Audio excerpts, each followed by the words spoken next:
Hi, my name is Austin Wolf, and I will be talking about blood donation. An average of 4.5 million Americans receive blood transfusions each year. The only way for these individuals to receive transfusions is through a rather simple process called blood donation. Many people are very uneducated about donating blood, and that needs to change. Educating the population about donating blood is very important, and all people should know if they are eligible to donate blood. Donating blood is a very rewarding experience that gives individuals the opportunity to potentially save someone's life. Blood donation is, according to C. McKenna from Nursing Times, the process of collecting, testing, preparing, and storing blood and blood components. Blood donors are just volunteers that give whole blood, red cells, platelets, or plasma. Donating blood is a very safe process.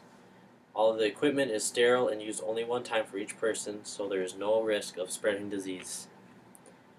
There are three different kinds of blood donation: using your own blood, directed donation, and apheresis donation. Using your own blood is the very best way to receive blood. This is because it reduces your chance of reaction to transfusions and prevent diseases.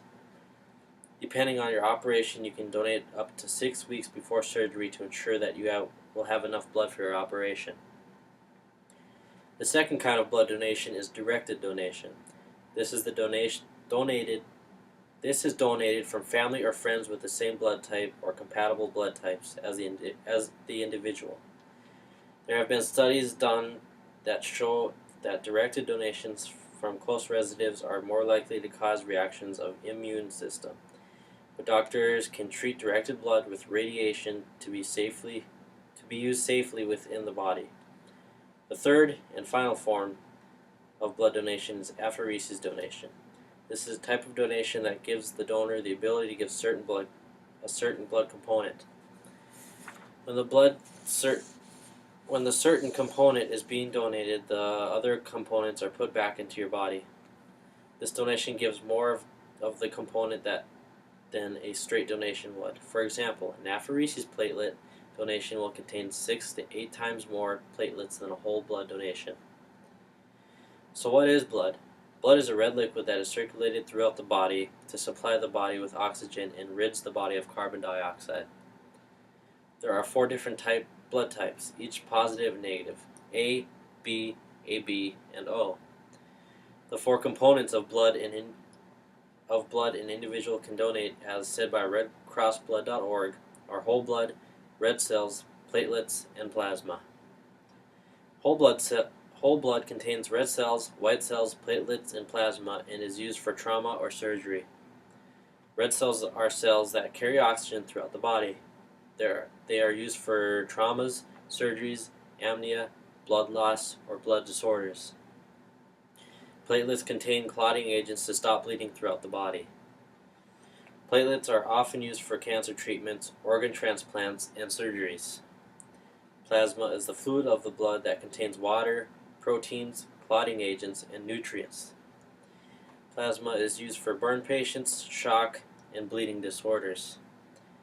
All 4 components of blood are equally important in aiding the body with the things they need.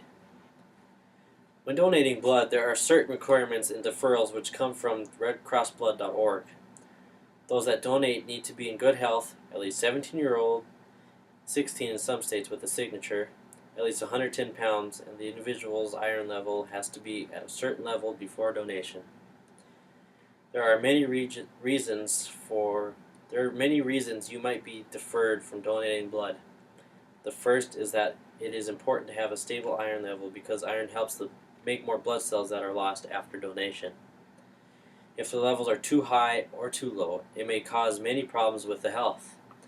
Secondly, if an individual has a cold, flu, or illness, they should not donate blood. When an individual donates blood with an illness, the illness could be transferred to the person receiving the blood donated, thus causing many health issues. Next, if an individual has HIV, AIDS, or hepatitis C, they may be asked not to donate blood, or the blood may be tested or used after treatment or radiation of the blood. Also, if an individual travels to a state or foreign country with known blood-borne diseases, they may want to give their blood tested when they arrive back home to donate blood. Finally, when donating blood, make sure the staff is aware of any tattoos or body piercings. If the tattooist or piercer is licensed, depending on the state, an individual may still proceed in donating blood. Blood donation began in 1818 when the first human blood transfusion was performed. After this, it was followed by many failures. Then 80 years later, Dr. Karl Landsteiner identified the 4 blood types. This discovery led to great success that changed medicine. In World War I, scientists started to study how to preserve blood to help wounded soldiers. Later, in World War II, an effective solution was created, and it made transfusions available everywhere. In 1947, the first blood banks were being established. At that time, people considered in their civic responsibility to donate blood and save lives. Today, according to bloodcenters.org, we have the ability to freeze red blood cells, separate the different blood components, while returning the rest to the donor, and treat many different diseases with different blood components. As you can see, blood donation is a completely safe and rewarding way to give back to your community, state, and nation. Everybody has blood, everyone falls into a category of blood type, and without the discovery of blood donation, millions of lives would be lost. Keep in mind that 1 pint of blood can save up to 3 lives. If you don't already know your blood type, I encourage you to find out. Who knows, the person's life you save could be your own someday. Thank you.